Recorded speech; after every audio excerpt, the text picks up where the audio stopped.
ఈరోజు అందరూ ఆలోచింప చేసే వీడియో అని నేను అనుకుంటాను.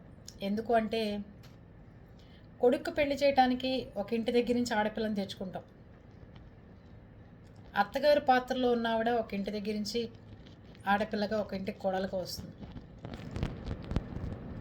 కొడుక్కి బయట నుంచి ఆడపిల్ల నీ ఇంటికి కోడలుగా కావాలి. నీ కూతురికి ఆడపిల్లలు పుడితే మహాలక్ష్ములు పుట్టారు మా అమ్మాయికి అని చెప్పుకుంటాం. ఒకళ్ళు లక్ష్మి, ఒకళ్ళు సరస్వతి భలే ముచ్చటగా ఉంటారని. అదే కొడుక్కి మాత్రం ఆడపిల్లలు పుడితే రాక్షసులు పుట్టారు, వాడిని కాల్చుకు తింటున్నారు, ఒక్క మగపిల్లాడు కూడా లేడు, వంశానికి వారసుడు లేడు అని చెప్తావు.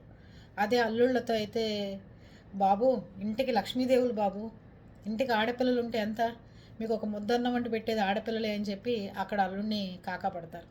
ఇక్కడ కోడల్ని మాత్రం ఏం చేస్తున్నారు,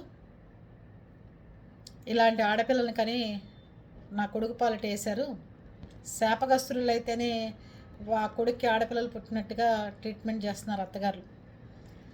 మీరు ఆడవాళ్ళే, మీ ఇంటికి వచ్చిన కోడలు ఆడవాళ్ళే, మీకు పుట్టిన కూతురు ఆడవాళ్ళే, మీ కన్న అమ్మ ఆడదే, వాళ్ళ అమ్మమ్మ ఆడదే.